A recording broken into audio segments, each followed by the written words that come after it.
Thank you.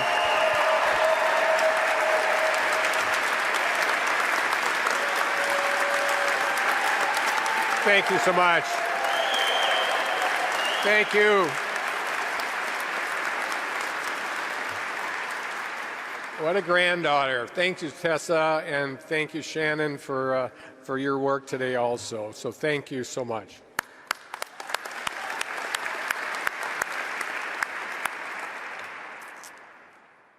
Honorable Supreme Court Justices, constitutional officers, Major General Knapp, members of the Wisconsin National Guard, and active and retired members of our armed forces, cabinet members, Senate President Kapanga, Majority Leader Lemieux, Minority Leader Agar, Speaker Voss, and Minority Leader Neubauer, legislators, distinguished guests, and most importantly, Wisconsinites from near, far, and those watching from home, welcome and thanks for joining us.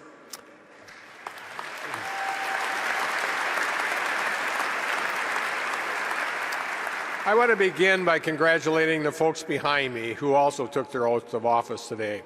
I look forward to serving together with you these next few years. Thank you for being here today. I also want to recognize constitutional officers who are leaving office today. State Treasurer Sarah Godlewski and Lieutenant Governor Mandela Barnes, thank you both for bringing your energy, your wit, and your passion to our work together over the past 4 years. Thank you. I'm Tony Evers, and yes, I am jazzed as hell to be sworn in again as a 46th governor of the great state of Wisconsin.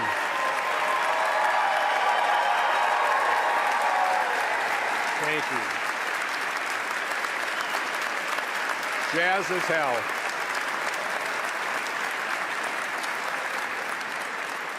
As jazzed as I am today, I'm also humbled. I'm standing here as a born and raised Wisconsinite who grew up as a scrawny kid with glasses, raising Cane in Plymouth, who, as I was painting fences in Sheboygan County, wouldn't have predicted that this is where I'd end up, who had no idea I'd marry my high school sweetheart, Kathy, and spend the next 50 years loving her and raising 3 kids and 9 grandkids together.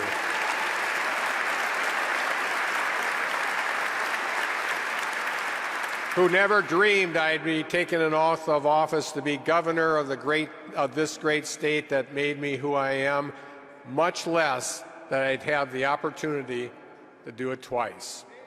So I am humbled.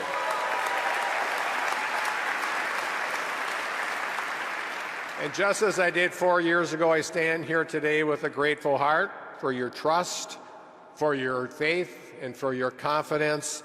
Thank you so much, folks. I appreciate it.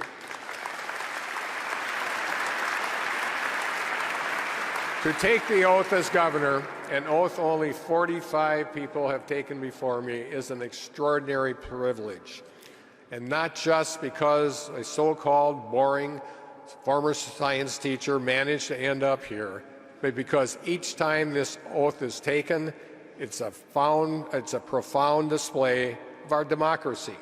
One much like the fundamental right to cast a ballot, like the right to have fair and secure elections free from interference by politicians, like the fidelity to each other to willfully return borrowed power when it's no longer ours to bear, and much like the responsibility to serve with the grace and humility of recognizing not one of us alone can accomplish all we aim to achieve on our own.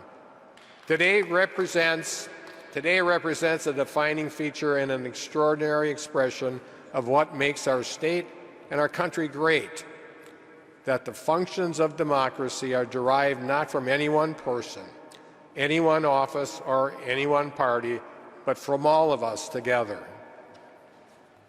And today is an extraordinary reminder that these functions exist because they are manifested by our collective ability to will them to continue. And together on November 8th, that's exactly what Wisconsinites chose to do.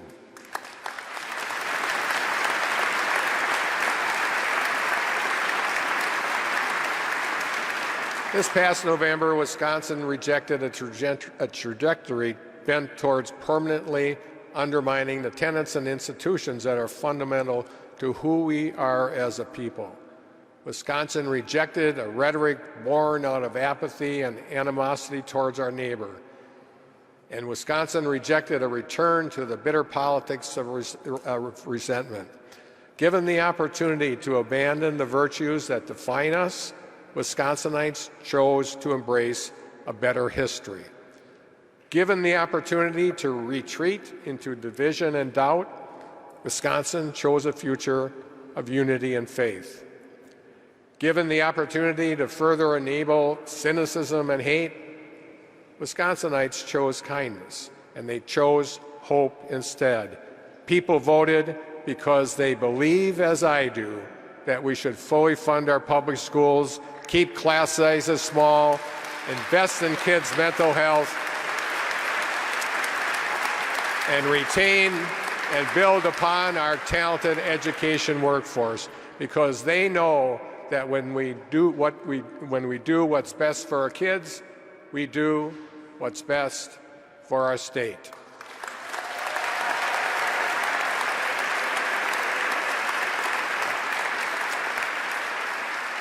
People voted, especially our young people, and you heard it from my granddaughter, because they believe, as I do, that science is real, that climate change is real, and they are demanding that we stop pretending that we can't create good-paying jobs and build sustainable infrastructure while conserving our natural resources, because they deserve a future where we can do both.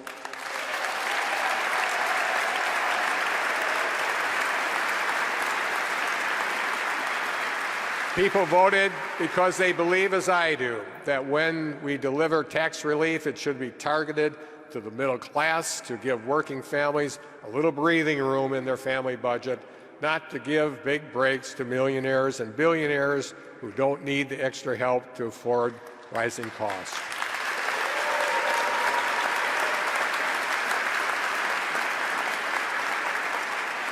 People voted because they believe, as I do, that we should expand Badger Care and work to ensure everyone has access to quality, affordable health care, because it's 2023 and they believe we shouldn't be beholden to a law from the 1800s passed well before women had the right to vote.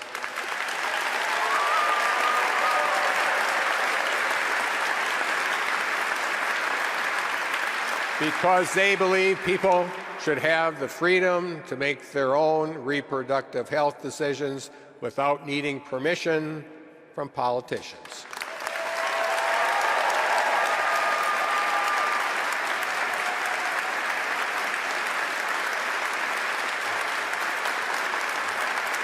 Thank you. Thank you. Hello down there. Now, I'm not naive enough to believe that 100% of the people who cast their ballot in November agree with me on every issue. That's probably a bit generous. Depending on the issue, it's probably closer to, I hope, 60, 70, 80% or so, based on the latest Marquette poll. But I also know that not everyone who voted this past November agrees with me on all the time, or belongs to the same party as I do, or shares the same core values and beliefs. I know there are those who chose to cast their ballot this past November feeling the weight of a republic on the brink. And Wisconsinites of every background, identity, and creed went into that ballot box believing that together we could correct that course, and on November 8th, they might have cast their ballot for me. But they cast their ballot for democracy, too.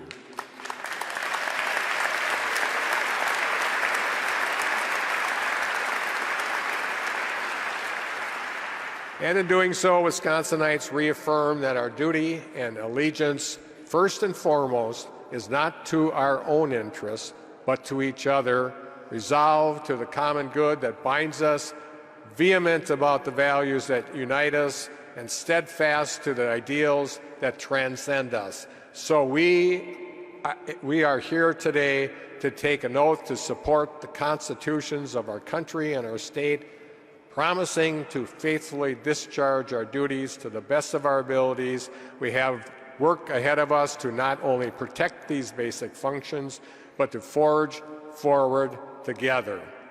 And that hard work begins here today. Not one of us alone can undo the damage that's been caused to our democracy. Not one of us alone can mend the seams of this fraying fabric. Not one of us alone can restore trust in a system that has served our country for centuries. But together we can, and together we will.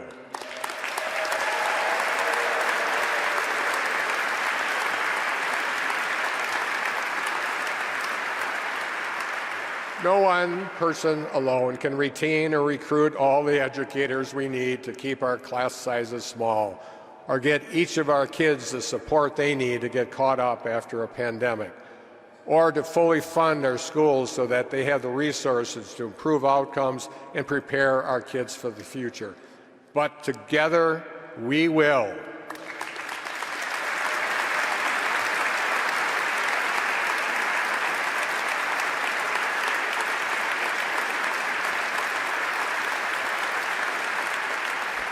We need generational, transformative improvements as to how we invest in our local communities and keep them safe, and to ensure they can respond to basic and unique needs alike.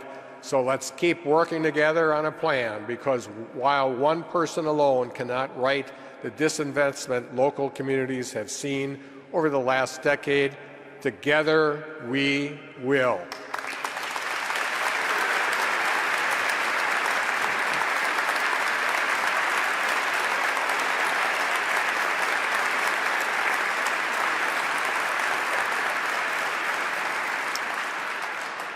We all know the challenges that have plagued our state's workforce for a decade.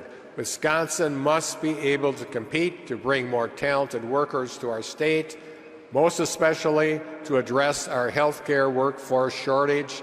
So we have to keep investing in good roads and infrastructure, good schools and good healthcare, and together we will.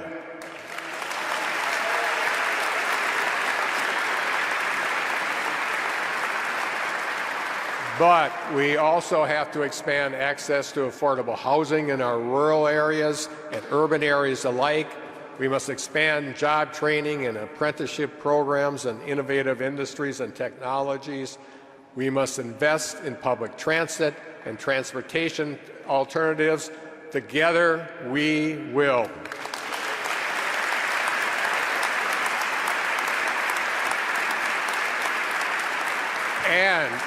And if we want to make sure we can compete for talented workers and businesses against other states, then we ought to start by making sure that when workers and businesses look to relocate to Wisconsin, part of that calculus doesn't include themselves, their loved ones, or their workers being stripped of their reproductive freedom just for moving here.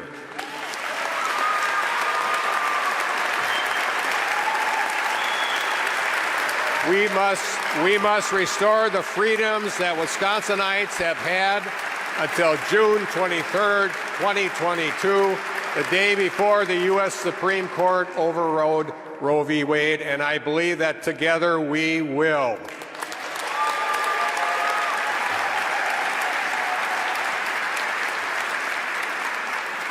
We must ensure that every Wisconsinite has access to clean, safe water, no matter whether it's for drinking, in our homes and schools, for our crops or livestock, or our natural waters for hunting, fishing, and outdoor recreation. And that means urgently addressing PFAS and lead and nitrates and getting those contaminants out of our water. Together we will.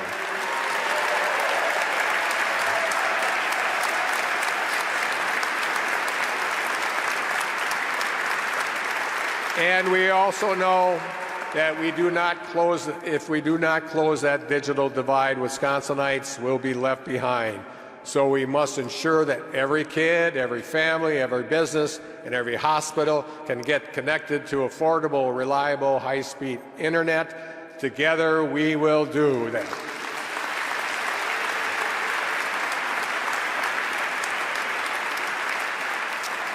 And yes, we must make quality child care and early childhood education more affordable and accessible.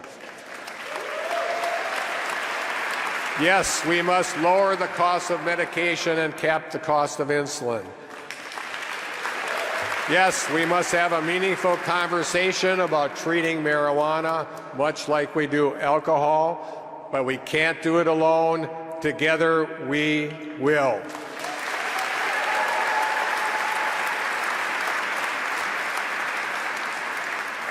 Folks, our state and our country's histories are punctuated by moments just like this one, moments where we have the chance to do the right thing, not for ourselves, but for each other.